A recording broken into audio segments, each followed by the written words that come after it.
Bonjour, ici Bruno Guglielminetti, très heureux de vous retrouver pour cette nouvelle édition de mon carnet, l'édition du 8 octobre 2021. Cette semaine, on prend des nouvelles de l'innovateur en chef du Québec avec Luc Sirois. On va également parler du nouveau livre AI Québec.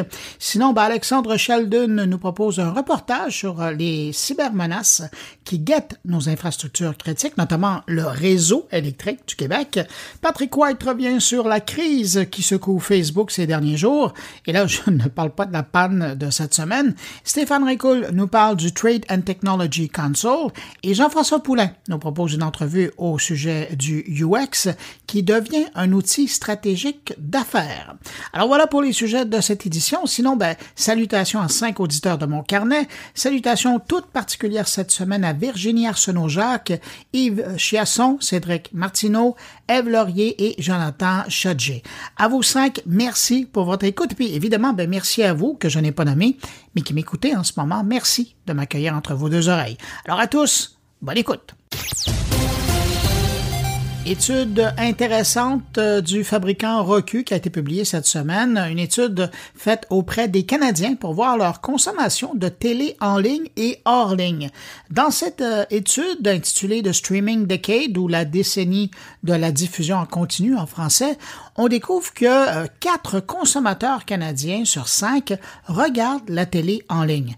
Et quand on leur pose la question sur leur habitude de télé, la moitié des répondants disent qu'ils vont continuer à regarder autant la télévision que durant le confinement, même lorsque la situation reviendra plus à la normale entre guillemets.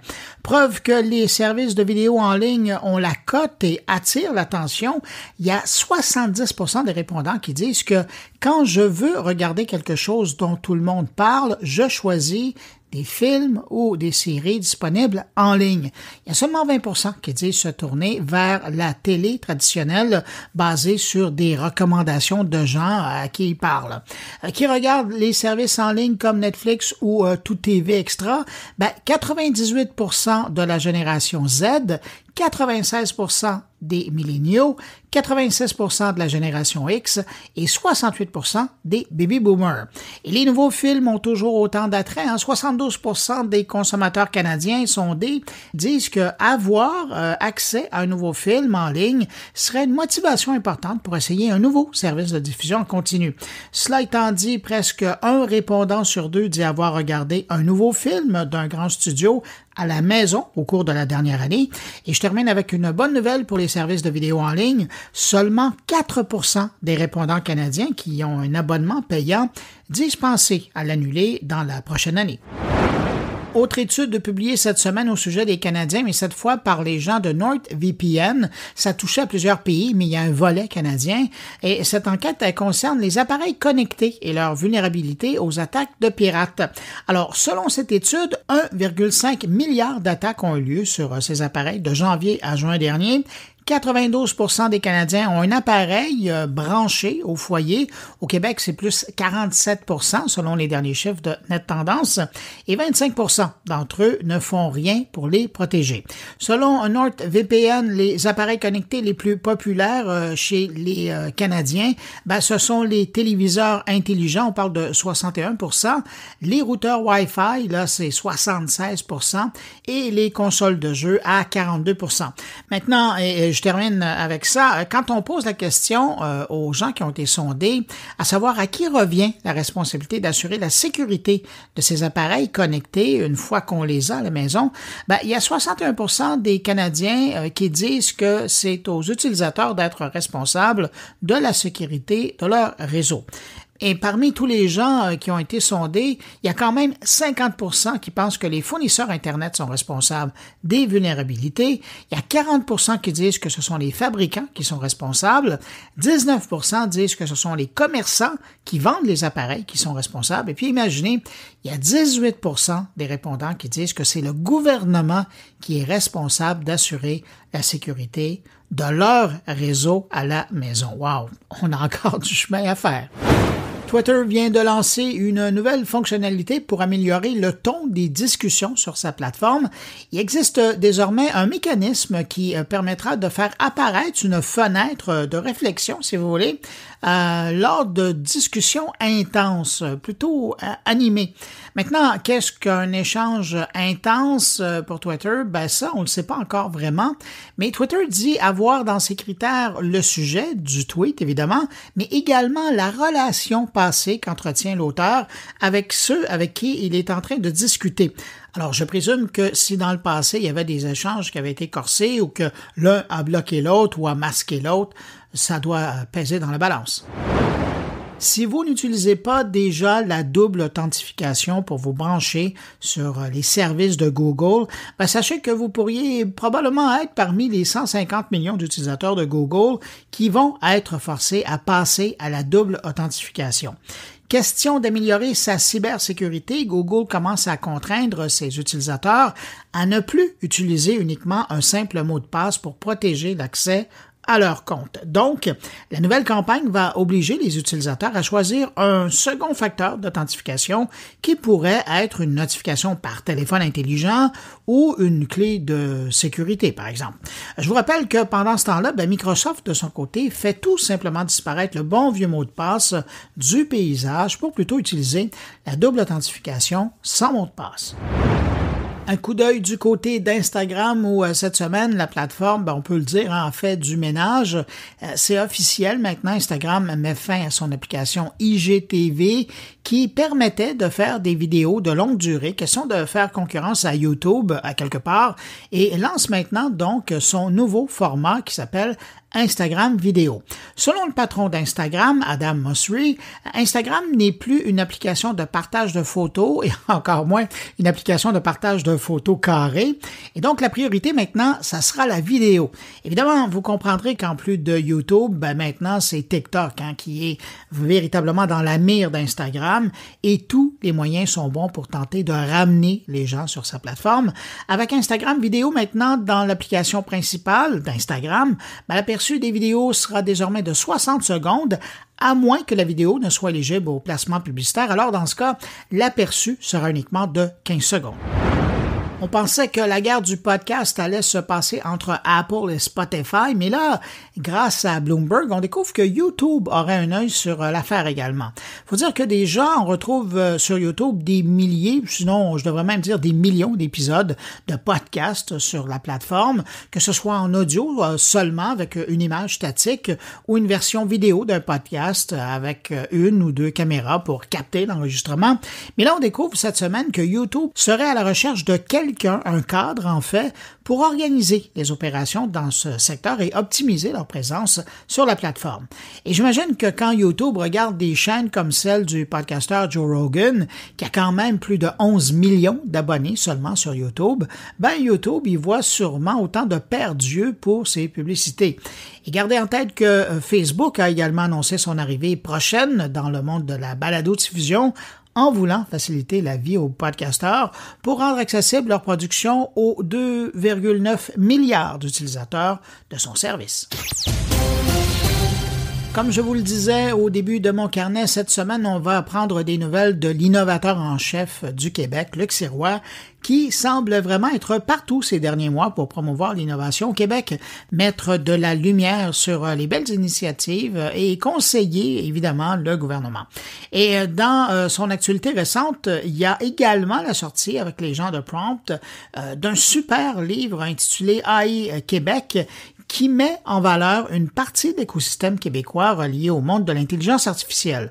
D'ailleurs, si ça vous dit de vous procurer une copie, j'ai vu la question passer assez souvent sur les réseaux sociaux depuis une semaine. Le livre est en vente maintenant chez Amazon. Il n'est pas donné, là, il est au prix de 105 $, mais c'est vraiment un beau livre et c'est une pièce de collection. Vous trouverez un lien sur la page de l'épisode sur moncarnet.com pour vous y rendre sur Amazon pour l'acheter si ça vous intéresse.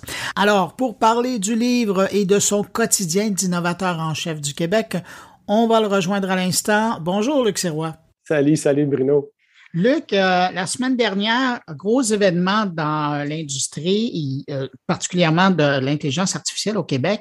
Il y a eu un objet qui, j'ai l'impression que c'est une capsule dans le temps, qui a été lancé, c'est l'intelligence artificielle, AI Québec. C'est un bouquin. D'ailleurs, les gens qui me suivent sur Twitter ont vu que j'ai grandement apprécié. C'est un portrait très actuel. Évidemment, on ne parle pas de tout le monde, mais c'est un portrait immensément actuel de ce qu'est l'industrie de l'intelligence artificielle au Québec. Tu nous en avais déjà glissé un mot là-dessus, mais pourquoi sortir ça aujourd'hui? Écoute, tu le résumes tellement bien, hein? C'est un objet, ça c'est drôle, hein? Puis dans le milieu, on se posait beaucoup de questions à savoir, wow, attends une minute, là, sortir un livre aujourd'hui, est-ce que c'est encore pertinent? On s'est dit, regarde, un objet, peut-être on est tellement dans un monde numérique que d'avoir un beau livre, un bel objet, une belle réalisation, qui prend comme une photo d'un écosystème, puis qui nous le met dans nos mains, là, qu'on le touche, qu'on le rouvre, puis que les images s'affichent en 1 milliseconde, c'est du 8K de résolution. Tu sais, J'aimais bien cette image-là, c'est du 8K de résolution. C'est vrai, c'est vraiment ça. C'est toutes des belles écrans en haute résolution, des pages d'un livre avec des belles illustrations puis des belles images. On trouvait que ça détonnait un peu positivement, ça marquait un moment, puis ça faisait que, c'était rafraîchissant là, de pouvoir communiquer de cette façon-là.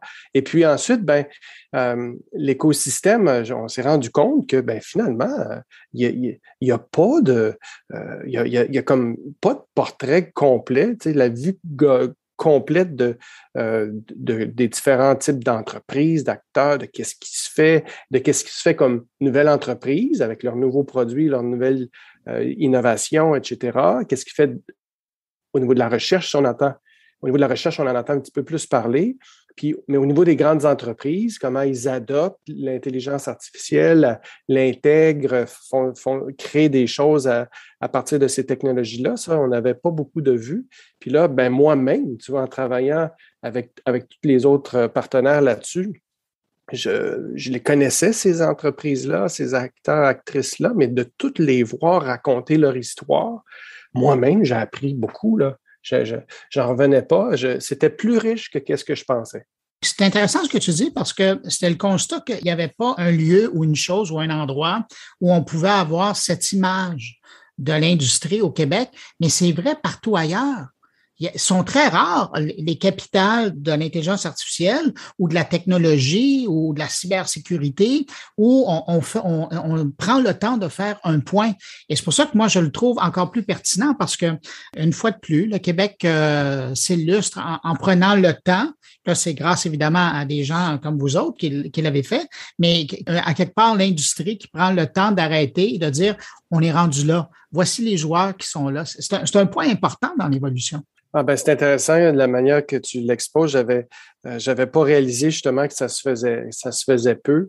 Puis c'est sûr qu'aussi, au Québec, on s'est doté d'un organisme dans le cas de l'intelligence artificielle qui s'appelle Forum IA Québec. Donc là, c'est vraiment structurellement un effort de connecter les points. Puis tu vas voir, là, Forum IA Québec va mettre des portraits de l'avant, va avoir des vitrines, va exposer, pas juste aux Québécois, mais surtout, espérons, au monde entier, les forces du Québec, puis tous sont les joueurs. Fait que je pense que de mettre en branle un projet de livre comme ça, bien en amont, ça permettait d'amorcer puis de développer du matériel, de permettre aux entreprises de se présenter, raconter leurs histoires dans leurs mots, mettre en lumière leurs choses.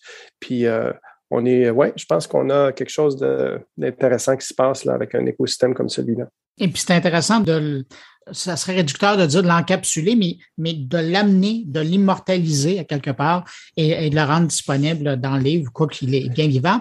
Ça, c'est un point. Le fait d'encapsuler dans un livre, dans un point dans le temps, il y a du bon puis du mauvais. Le mauvais, c'est que c'est difficile, c'est pas mis à jour, c'est comme une photo qui est figée et puis qui peut difficilement être augmentée ou c'est plus.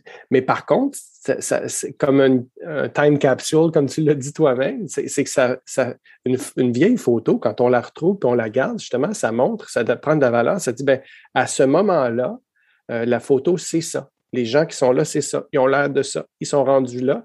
Et ça met ça dans quelque chose qui ne va pas se perdre dans l'éther numérique des disques durs ou du web, tout ça, ça encapsule bien.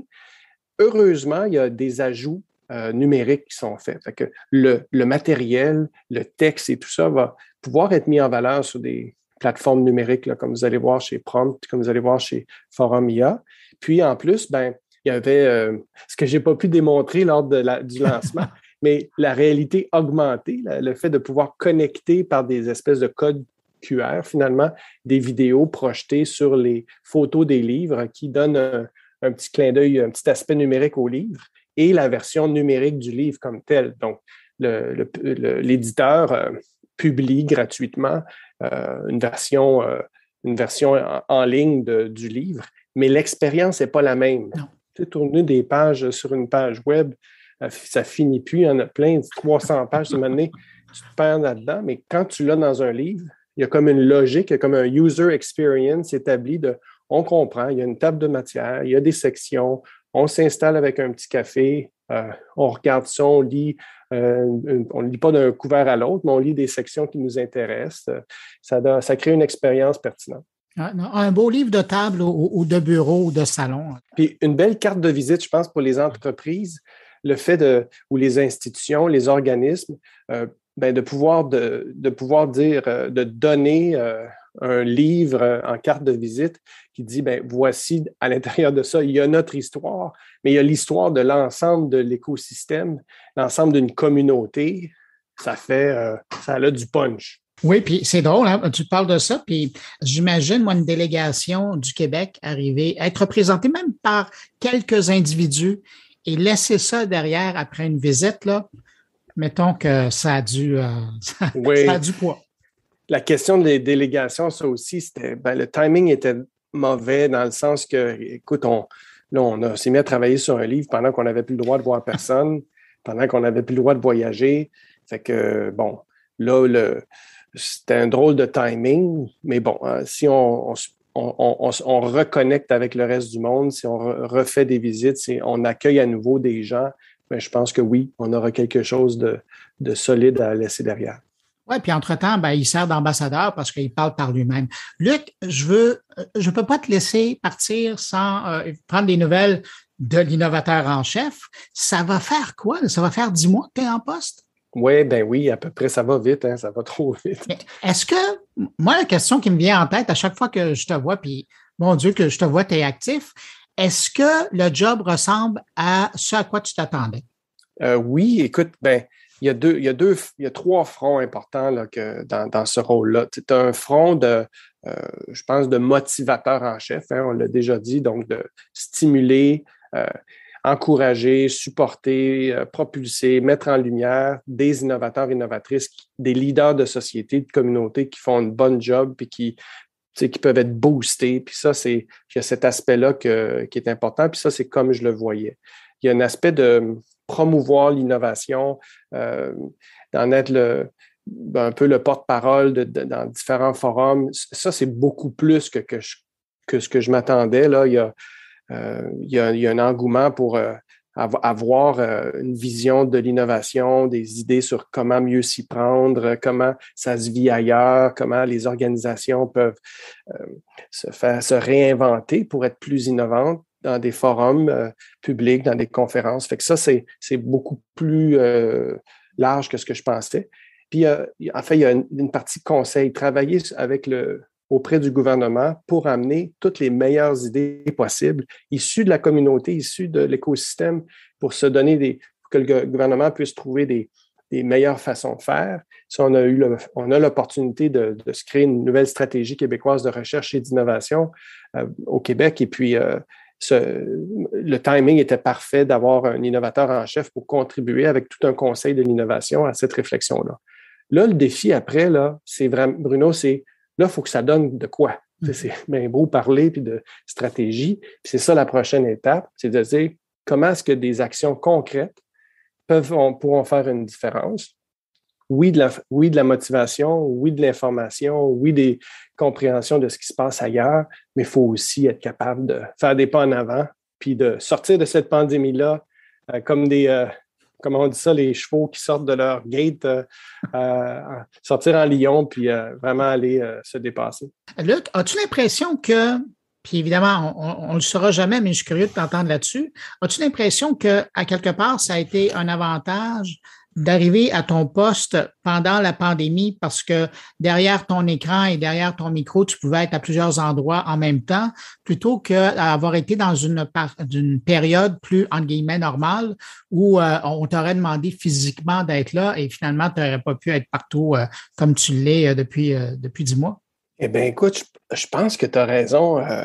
Je me disais ça justement parce que quand on voulait échanger avec des entreprises, puis j'en ai rencontré, je pense, des entreprises, là, c'est entre 5 et 700, là, je suis un petit peu mêlé dans mes comptes d'organisation. Mais en effet, là, moi, je m'étais dit à un moment donné qu'on allait physiquement aller faire le tour des différentes régions, aller rencontrer les entreprises sur place et tout ça. Puis après l'avoir fait de façon virtuelle, je réalise que ça aurait été impossible. Ça aurait été impossible de parler à autant de gens, de connecter là, comme il faut, puis d'avoir du temps pour échanger sur qu'est-ce qui se passe, comment ça va chez eux, qu'est-ce qui fonctionne pas, qu'est-ce qui pourrait être fait. En effet, tu as raison, ça a permis de consulter beaucoup. Là où le virtuel blesse, là, c'est quand tu veux inventer des nouvelles choses, créer à partir de rien. Là, d'être en personne nous manque. Il y a comme des phénomènes quantiques là, entre les individus qui fait que quand on crée ensemble, on peut être plus intelligent. Le virtuel, le Zoom, là, c'est un substitut acceptable, mais ça a ses limites. En terminant, Luc, quelqu'un qui veut suivre tes activités, qui veut prendre des nouvelles de l'innovateur en chef, c'est quoi la meilleure plateforme pour te suivre? Hey, ça, c'est une bonne question. Pour le moment, c'est vraiment, là, je pense que je focalise beaucoup sur LinkedIn. C'est une plateforme où tous les professionnels arrivent à partager. Puis, ils ont vraiment fait un essor incroyable, hein, LinkedIn, pour les communautés professionnelles. Fait que là-dessus, c'est ma plateforme privilégiée pour le moment. Mais la question de comment, justement, se doter d'un endroit, d'un lieu, d'un médium pour que toutes les entreprises, tous les individus, toutes les organisations intéressées aux questions d'innovation, intéressées à comprendre qu'est-ce qui se passe, où est-ce que les choses s'en vont. Ça, c'est une question ouverte. Donc, je pense qu'on devrait, ensemble comme Québécois, Québécoises, là, travailler à se créer notre LinkedIn de l'innovation québécoise, là, prochaine étape. Bon, tu vois, même par Zoom, on arrive à trouver des idées. Luc Sirois, l'innovateur en chef du Québec. Merci d'avoir pris le temps, Luc, de me parler, répondre à mes questions. Bravo pour le livre AI Québec et puis bonne suite de mandat. Merci.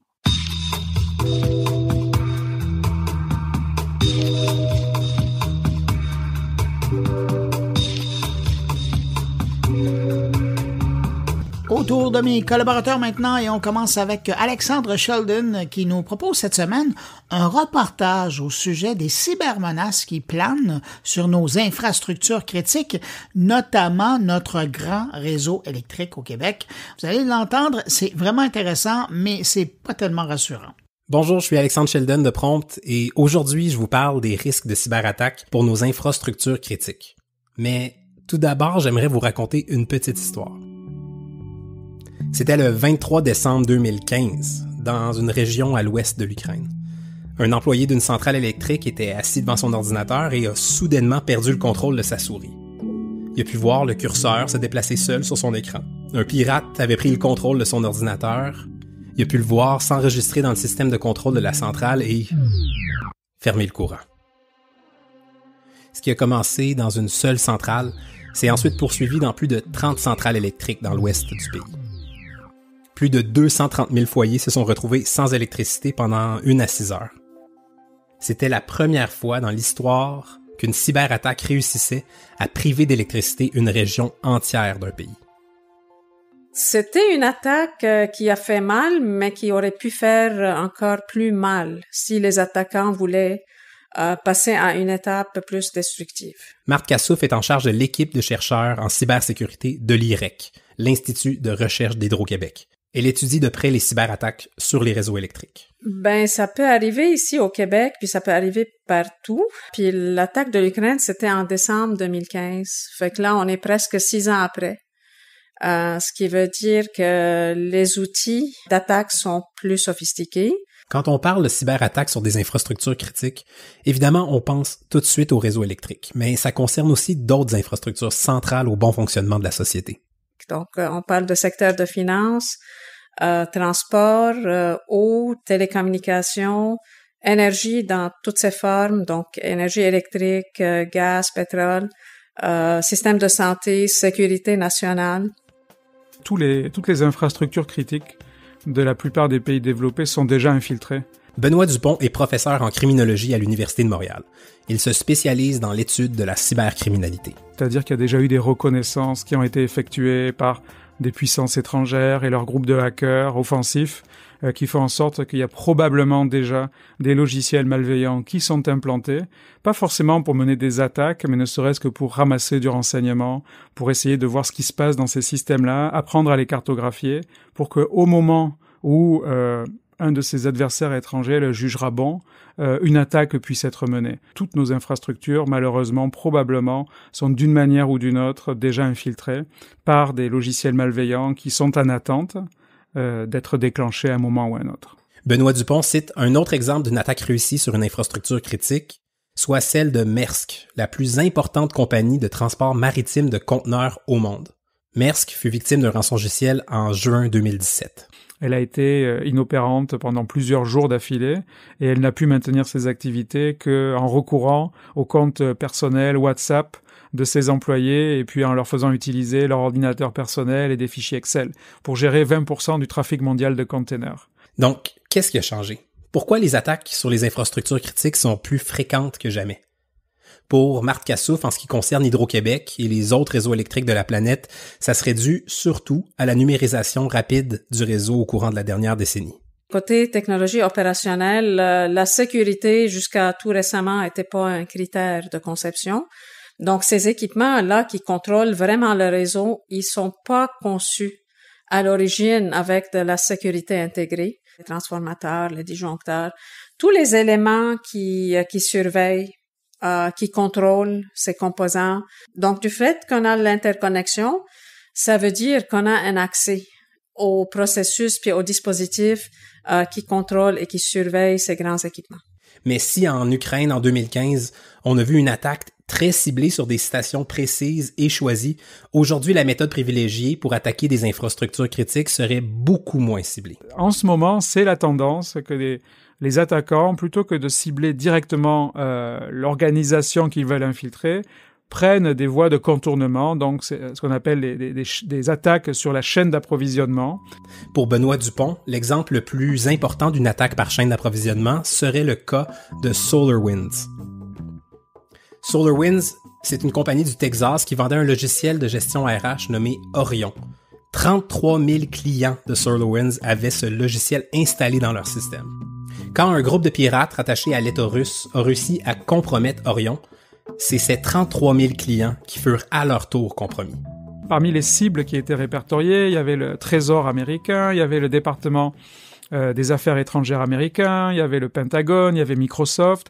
Mais la Russie, plutôt que d'attaquer directement toutes ces institutions, a utilisé une solution technologique de confiance pour ces institutions-là. Et c'est là où est l'innovation, c'est que plutôt que d'infecter une entreprise à la pièce, d'un seul coup, quand ils ont accès à ces fournisseurs de services ou à ces fournisseurs de logiciels, ils ont accès à des milliers ou à des dizaines de milliers d'entreprises. Un autre type de cyberattaque qui vise les infrastructures critiques, vous l'aurez probablement deviné, ce sont les rançongiciels. La rançon moyenne payée par les organisations en 2020 s'élevait à presque 150 000 $ canadiens. Les organisations criminelles qui développent et opèrent ces rançongiciels se professionnalisent de plus en plus. De véritables PME de la cybercriminalité, enfin PME par la taille, par les profits, ce sont quasiment de grandes entreprises qui embauchent des programmeurs qui vont élaborer, concevoir ces rançongiciels, qui vont recruter des affiliés sur le même modèle que les startups qui vont distribuer leur rançongiciel et avec qui ils vont se partager les profits. Dans certains cas, ils ont des centres d'appel pour accompagner les victimes qui ne savent pas comment acheter des crypto-monnaies et leur expliquer comment faire ou pour négocier. Donc des centres d'appel ouverts 24 heures sur 24, 7 jours sur 7. Donc c'est de véritables infrastructures criminelles, mais qui adoptent les meilleures pratiques de l'économie numérique. Chez Hydro-Québec, pour prévenir que le pire arrive, des équipes de chercheurs en cybersécurité, comme celle de Marthe Cassouf, travaillent à tous les jours pour tenter d'identifier des vulnérabilités dans les systèmes et ainsi de mieux les colmater.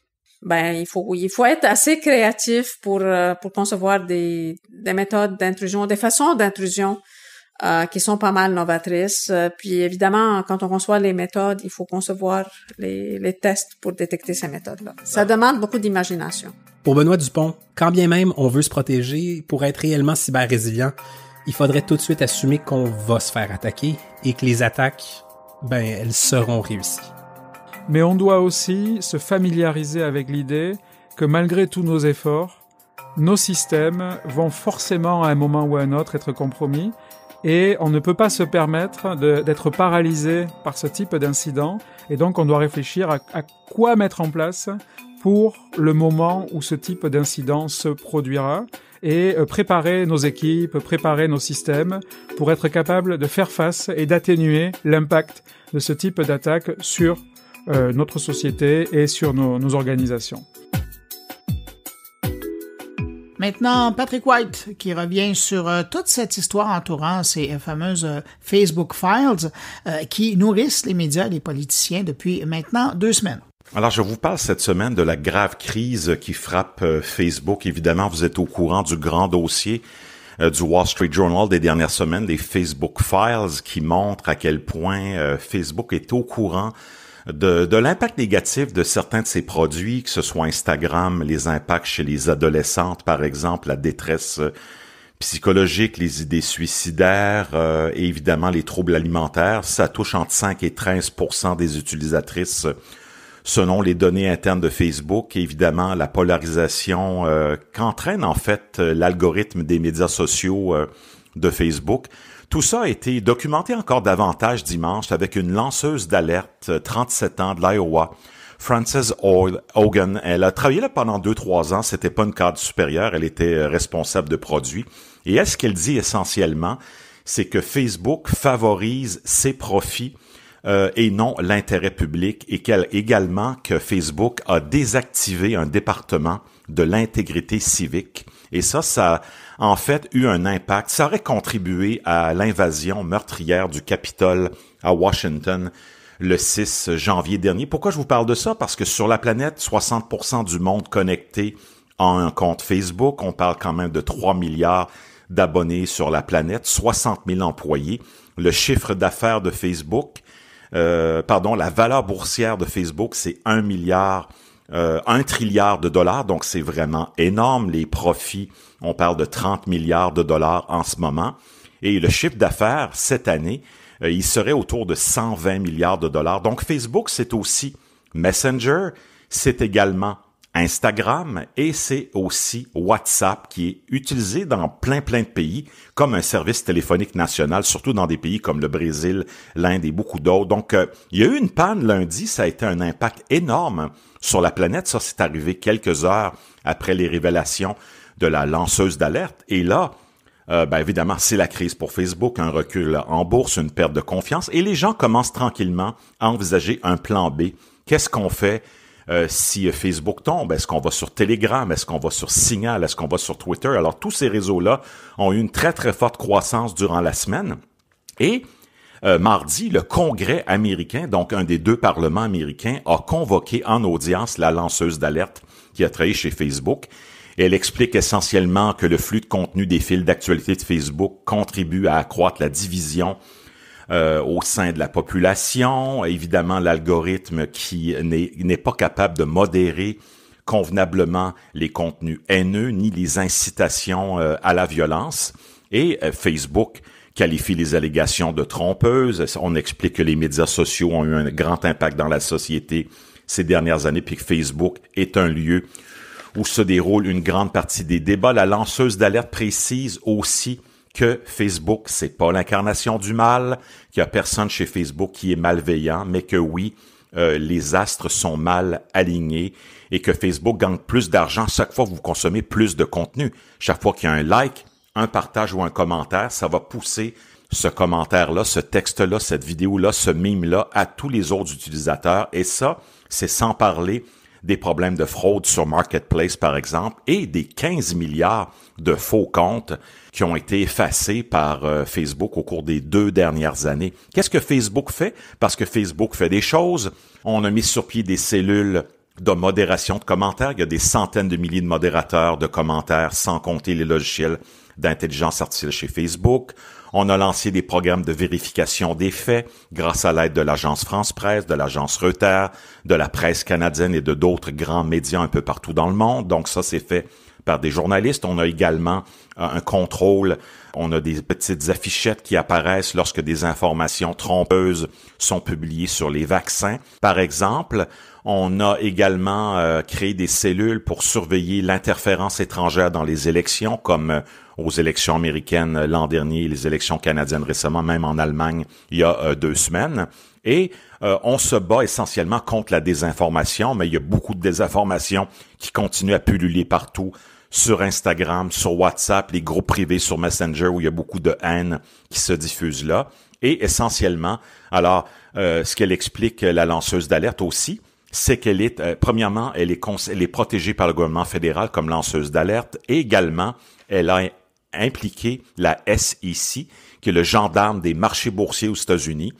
Et évidemment, là, ce qu'elle dit, c'est que le PDG, fondateur de Facebook, Mark Zuckerberg, a menti sciemment concernant les opérations de Facebook. Il a menti aux actionnaires, il a menti à la population. Et là, la SEC étudie ce dossier-là de très près. Donc, ça peut avoir des impacts sur un éventuel démantèlement de Facebook. Est-ce qu'on pourrait scinder d'ici 5 ans Instagram, WhatsApp, Messenger de Facebook? Un très gros point d'interrogation là-dessus. Est-ce qu'on va forcer les GAFA, donc les géants du web, dont Facebook, à modérer, à rendre des comptes au Parlement, ici aux États-Unis, ailleurs dans le monde, fort possiblement? On a des projets de loi fédéraux au Canada qui s'en viennent. La loi C10 qui devrait être représentée pour adoption au Sénat. La loi C10, c'est une réforme du CRTC pour être capable de gérer les contenus dans les médias sociaux. On a un projet de loi sur les contenus préjudiciables en ligne qui s'en vient au Canada pour contrôler le flot de haine dans les médias sociaux. Et on a également un projet de loi sur l'équité avec les médias d'information et l'équité fiscale, parce que la plupart des GAFA payent peu ou pas d'impôts. Donc, des temps très durs en ce moment pour Facebook. Facebook qui est fragilisé. Le PDG Zuckerberg qui nie en bloc tout ce qui a été dit dans les allégations du Wall Street Journal, de CBS 60 Minutes et de CNN également. Et évidemment, le contre-coup s'est intensifié dans les dernières semaines depuis la publication dans le Wall Street Journal du dossier dont je vous parlais à la mi-septembre. Et évidemment, ça conclut que les algorithmes de recherche d'attention de Facebook avaient contribué à favoriser la dissidence politique, l'impact sur la santé mentale et les problèmes émotionnels chez les adolescentes, en particulier, évidemment, les 13 à 18 ans. Donc voilà, un Facebook très fragilisé. Et on va suivre le dossier très près pour vous dans les prochaines semaines.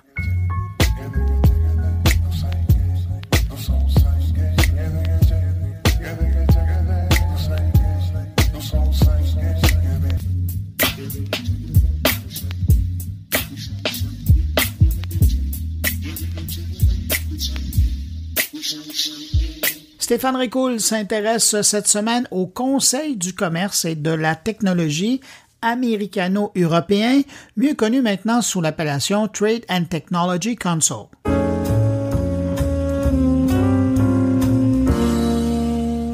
En juin dernier a été créé le Conseil Union européenne/États-Unis sur le commerce et la technologie, le TTC, pour Trade and Technology Council. Et une première rencontre a eu lieu le mercredi 29 septembre. Les discussions ont porté sur l'harmonisation des stratégies en matière de réglementation de l'activité des grandes entreprises technologiques et la défense des valeurs démocratiques sur l'Internet.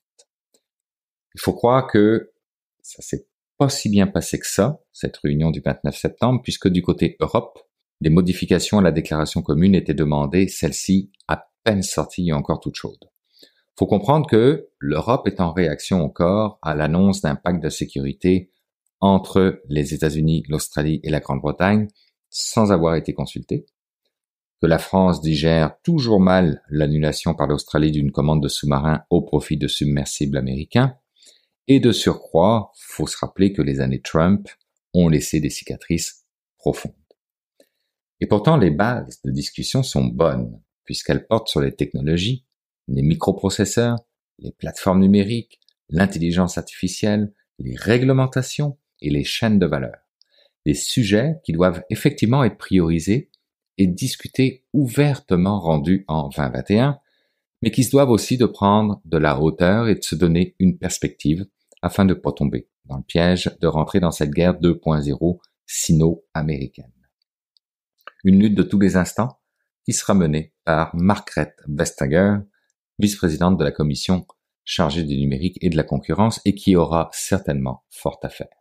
Une lutte qui portera sur la crise mondiale de pénurie de semi-conducteurs avec une coopération potentielle sur l'interdiction des investissements étrangers indésirables et les règlements des problèmes dans les chaînes d'approvisionnement qui ramènera donc le débat sur la nécessité pour les pays de se doter d'une souveraineté numérique. Selon la déclaration commune, qui je rappelle fait l'objet d'une demande de révision de la part de l'Union européenne, concernant le contrôle des exportations, le TTC considère qu'il est nécessaire pour garantir le respect des obligations et engagements internationaux et que l'Union européenne et les États-Unis reconnaissent la nécessité de contrôler le commerce de certains biens à double usage, en particulier certaines technologies de cybersurveillance, afin d'empêcher leur utilisation abusive d'une manière qui pourrait conduire à de graves violations des droits de l'homme ou du droit humanitaire international.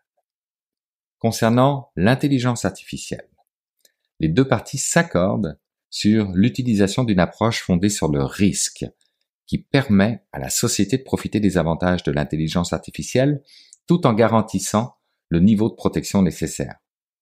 Concernant les investissements étrangers, dans la déclaration commune, on retrouve l'intention de maintenir des régimes de filtrage des investissements afin de répondre exclusivement aux risques pour la sécurité nationale et au niveau européen aux risques à l'ordre public.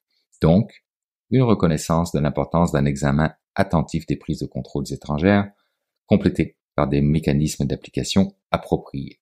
Et enfin, concernant le sujet des semi-conducteurs, on peut lire dans la déclaration commune qu'il est souligné l'importance d'identifier conjointement les lacunes de la chaîne de valeur des semi-conducteurs et de renforcer les écosystèmes nationaux de semi-conducteurs depuis la recherche, la conception jusqu'à la fabrication, en vue d'améliorer la résilience par la consultation des parties prenantes et par des mesures incitatives appropriées. À présent, sachez que ce sont les sujets qui ont retenu ici mon attention, mais soyez assurés que d'autres groupes de travail se pencheront sur de nombreux autres sujets, tels que les questions du commerce mondial, du climat, des technologies vertes, de la sécurité, de la compétitivité des chaînes d'approvisionnement en technologie de l'information et communication, des menaces pour les droits de l'homme, de l'adoption du numérique par les petites et moyennes entreprises, etc., etc. Et tout ça lors des différentes rencontres du Trade and Technology Council. Il y en a certainement qui ont des agendas pas mal plus chargés que d'autres.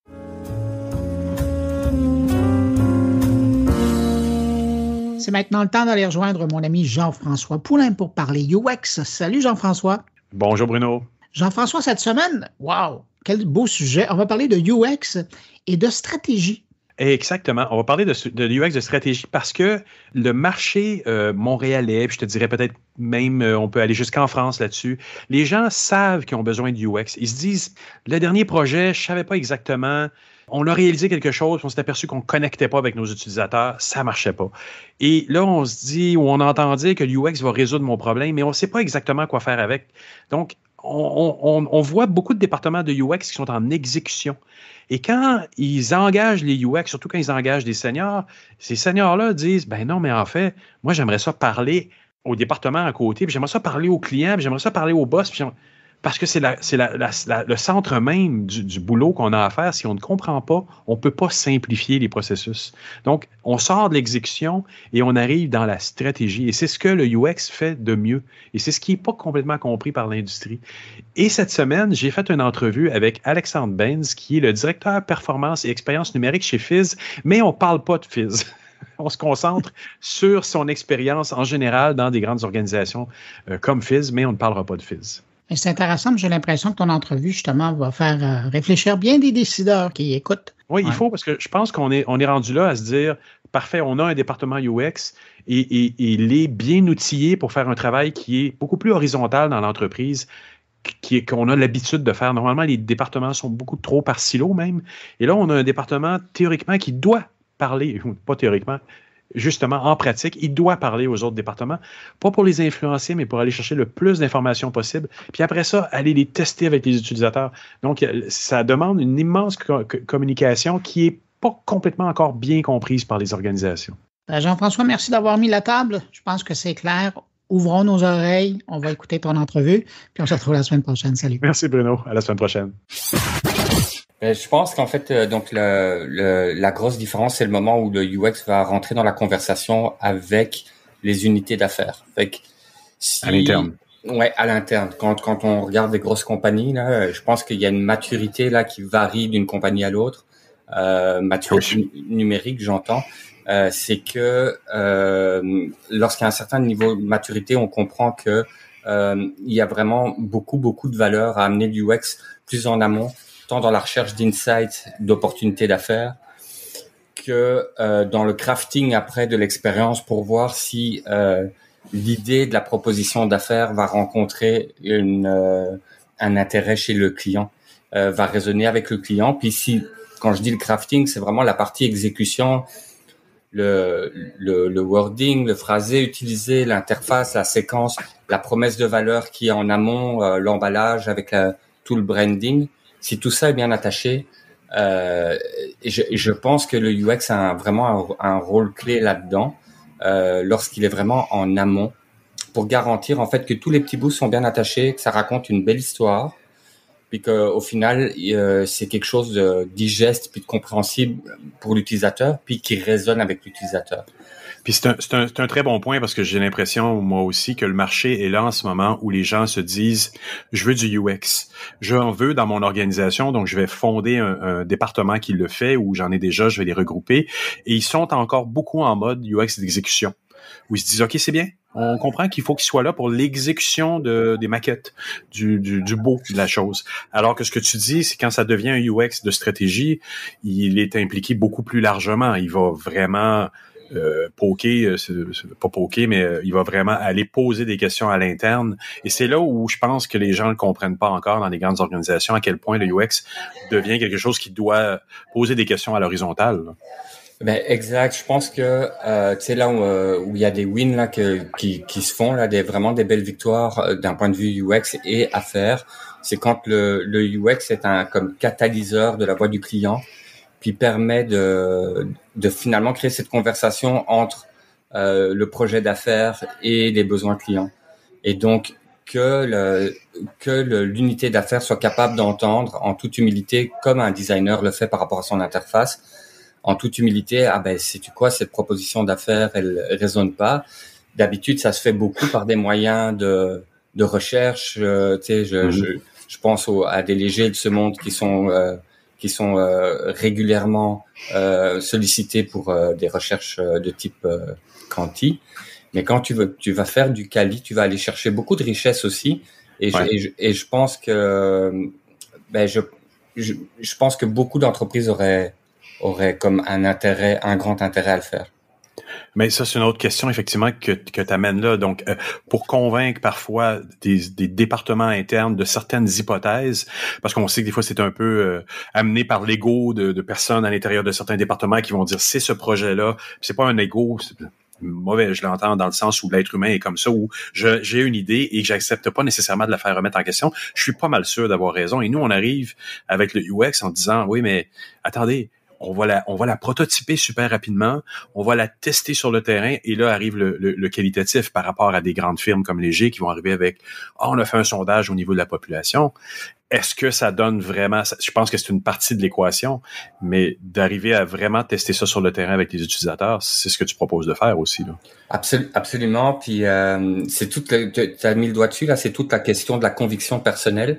Puis c'est d'arriver en tant que groupe, de dire, ben j'ai une conviction, j'ai une hypothèse, puis après je m'exclus de ça. Je la teste, puis je regarde ce que ça donne, puis je vais l'accepter en toute humilité finalement. Ouais, pas facile, c'est vrai. C'est autant difficile pour quelqu'un qui est un marketeur que pour un designer là, de finalement se dire ok, ça c'est la proposition, quelque part, je la mets au monde pour le test. On regarde ce que ça donne, puis je suis prêt à prendre le feedback que ça va donner, puis de réagir en conséquence. Et comment ça se passe justement dans des structures en télécommunication, l'application de ce genre de paradigme-là, de passer d'une structure complexe à une structure plus simple, par exemple? Comment on peut arriver dans une organisation, que ça peut être télécommunication ou autre, en fait, comment on peut arriver à mettre ça en place dès le départ? C'est la question qui tue en ce moment dans le marché. Il y a plein d'organisations qui se retrouvent face à cette question. Comment je me connecte avec mes utilisateurs plus? Comment j'évite de gaspiller des centaines de milliers de dollars, voire des millions de dollars dans des projets informatiques qui ne tiendront peut-être pas la route parce qu'on en a déjà fait un avant et ça marchait pas et on voudrait l'éviter cette fois-ci? Ben, écoute, je pense que ça dépend vraiment de la sensibilité UX de l'organisation. Puis c'est là qu'on sort finalement de la pratique du UX habituel, puis de se dire, ben moi en tant que UX, comment est-ce que je peux valoriser ma pratique, puis finalement transformer mes collègues directs ou mes clients à l'interne comme étant des UX eux aussi. Là. Comment est-ce que je les fais participer, comment je leur fais prendre du plaisir dans cette démarche. Reconnecter en fait avec un certain plaisir aussi dans justement le côté exploratoire. Il y a toute une dimension ludique mais d'arriver aussi à dire ça a une valeur. Tu vas pas perdre du temps ou de l'argent en faisant ça. En fait, tu vas gagner en connaissance, tu vas gagner en maturité et tu vas te rapprocher de tes objectifs. Fait, dépendamment de l'équipe, de la taille de l'équipe, arriver à transformer en fait ce mindset-là puis la rendre comme consciente au niveau UX, je pense que ça dépend de la taille de l'équipe puis de la taille des initiatives à l'interne. Fait que si tu fais face à une très très grande organisation, il faut arriver à trouver des gros projets, il faut arriver à trouver des petites initiatives porteuses qui vont semer une graine, puis tu sais c'est peut-être un travail des fois là qui peut s'étaler sur plusieurs années à l'interne. Il faut être patient et courageux, mais honnêtement, j'y crois. Tu sais, pour l'avoir vécu, j'y crois. Une équipe, ça se transforme, puis des gens ont vraiment du plaisir. Je l'ai par expérience, j'ai impliqué des collègues qui sont pas du tout de la pratique à la rédaction de tests utilisateurs, à assister, à participer. Faire des petits tests à l'interne comme ça, ben on va chercher de l'insight à l'interne. Bien sûr, il y a un biais, mais ça permet en fait aux différents membres de l'équipe de comprendre c'est quoi un test et d'en déceler la valeur. Donc c'est comme différentes initiatives là qui permettent au UX de s'ouvrir. Tiens. Parce qu'il y a beaucoup de gens, une fois qu'on les initie un peu aux pratiques, qui disent ah oui, mais j'en faisais déjà. Oui. Et je pense qu'à un moment donné, il y a peut-être juste peut-être un petit biais à leur donner positif là, de comment le faire un petit peu mieux, un peu plus objectivement. Mais beaucoup de gens disent ah oui, mais je savais, j'en faisais déjà. Ou tous les jours, quand je me promène dans la rue, c'est ça que je fais du UX. Je regarde un service dans le métro, je regarde un service dans un magasin, puis c'est ça du UX. Ouais, ok, je comprends. Donc je pense que tu as raison effectivement là-dessus sur le fait que plus on initie, parce que c'est pas une science hermétique, le UX, au contraire, plus on arrive à éduquer à l'intérieur des grandes organisations, mieux on s'en sort et peut-être on modifie la culture de l'entreprise en général. Absolument. Puis j'essaie de trouver des gimmicks là. C'est par exemple, tu parlais des télécoms. Ben le nerf de la guerre en télécom, c'est la tarification. Ok, et que c'est les prix. Et donc ces compagnies sont extrêmement agressives, puis redesignent leur grille tarifaire régulièrement en réaction les unes aux autres. Ok, donc il n'y a pas de grand secret ici. Non, parce que le marché est acquis. Tout le monde a un téléphone cellulaire de nos jours. Donc, à qui on va voler des nouveaux clients maintenant? C'est plutôt ça l'équation. Là. Ouais. C'est ça la dynamique. Fait que là, ce que je dis à mes collègues de marketing, c'est vous faites du UX de prix. En disant que le premier élément du UX pour le client, ça va être le design de cette grille tarifaire, puis de faire prendre conscience que plus elle est complexe, plus elle est difficile à appréhender, plus elle est lean, contrastée, permet plus facilement de... Ouais, toujours, on revient à ça dans notre métier. Ce que les gens perçoivent ou que ce que nous-mêmes on appelle comme étant du UX, c'est une approche vers la simplicité. C'est ce qu'on sait que les gens vont mieux comprendre. D'essayer d'alambiquer une offre de tarifs, on sait que les gens vont braquer parce qu'ils vont se dire, mais je comprends rien, je vais pas aller là, je vais aller à l'autre à côté qui a un seul prix. On l'a vu dans l'industrie du matelas où, à un moment donné, t'arrivais dans un magasin de matelas, puis là, t'avais le vendeur qui te regardait puis qui disait, je vais lui vendre un de mes 200 matelas. Alors que maintenant, on vend un type de matelas roulé. C'est tout. Il y a quelqu'un qui a compris quelque chose dans l'équation. Et clairement, tu vas chercher en fait de l'efficience, tu baisses la charge cognitive, la difficulté de faire un choix. Donc, il y a plein de gains au niveau de l'expérience, moins de frustration, et tu vas chercher en fait de la performance. Si tu regardes d'un point de vue performance numérique, c'est vraiment de la performance que tu vas chercher. Fait que, tu sais, c'est il y avait une mode là de l'ultra personnalisation, je pense à un moment donné, dans le numérique. J'ai l'impression qu'on est comme à un autre moment aujourd'hui où il y a une prise de conscience que dans la simplicité, oui, toujours un contrôle sur les paramètres, mais dans la simplicité, effectivement. Exactement. Parce qu'on est tous égaux maintenant là, avec la pandémie. Les gens se sont dit, je fais une boutique en ligne, mais ma boutique en ligne est pareille à l'autre à côté, puis on peut pas tellement être mieux qu'Amazon non plus. Donc, qu'est-ce qui va nous différencier, nous, que ce soit dans les télécoms ou dans d'autres organisations, au niveau des services? Ça va être les prix, comme tu dis, mais il y a bien d'autres éléments aussi là, qu'on peut travailler. Effectivement, tu sais, le discours, la qualité de l'exécution, l'enchaînement des interfaces. Je pense à nous, dans notre équipe, on a un focus, on est obsédé par la charge cognitive par écran, et c'est vraiment quelque chose sur lequel on a un focus énorme de se dire, dans nos parcours, on essaye d'avoir en fait un geste ou une étape à la fois, de découper. C'est pas grave si le parcours est plus long. Il va paraître plus simple et plus facile si par encore étape, la simplicité, oui. Ouais, si par étape tu baisses la charge cognitive au maximum pour avoir 1 à 2 messages par interface. Tu sais, pas trop de messages à la fois, pas trop de choix à la fois, donc vraiment réduire au maximum. Puis comment tu vois justement notre approche, là, comment doit-elle évoluer dans le marché, comme on en parle depuis le début de l'entrevue? Où est-ce que tu crois que ça s'en va? Où est-ce que tu vois que ça devrait aller? Qu'est-ce qu'on doit ouvrir comme porte pour se faire mieux comprendre dans les grandes organisations, justement? Écoute, moi je crois beaucoup en la collégialité, et donc je crois beaucoup au côté participatif. Fait que c'est sûr que ça pose la question en fait on parlait du UX d'exécution. Je suis passé moi de cette réalité là où comme beaucoup de UX, tu te retrouves comme étant une case dans une séquence waterfall à pouvoir dire à tes collègues, on va essayer quelque chose, on va explorer, puis ce faisant, on va se faire une idée de c'est quoi le produit final, puis on va le décider ensemble. C'est ces deux paradigmes complètement différents. Puis je pense que c'est vers là, moi j'y crois, je suis complètement convaincu, je crois que c'est vers là qu'il faut aller. Donc, mettre à profit les compétences à l'interne de l'équipe, qui sont pas spécialement des gens du UX, pour justement élaborer comme des stratégies de parcours ou de storytelling. Je crois beaucoup en raconter une histoire. C'est parce que je travaille dans un contexte e-com, mais pour moi un parcours c'est une histoire, donc il faut que l'histoire elle se tienne, puis que quand j'ai fini de lire mon petit livre qui est mon parcours, j'ai compris ce que je viens de faire.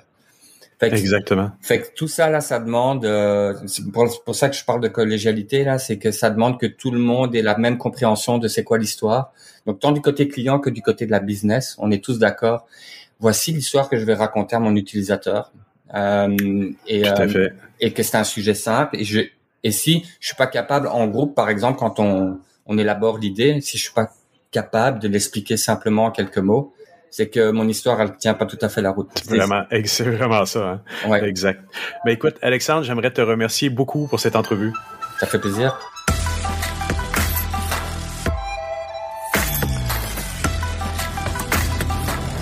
Et Et bien voilà, c'est ainsi que se termine cette édition de Mon Carnet. Merci à nos invités. Merci à Alexandre Sheldon, Patrick White, Stéphane Ricaud et Jean-François Poulain. Quant à vous qui m'écoutez encore entre vos deux oreilles, merci d'avoir été là jusqu'à la fin. On se retrouve la semaine prochaine pour une nouvelle édition de Mon Carnet. Je vous dis au revoir, mais surtout, portez-vous bien.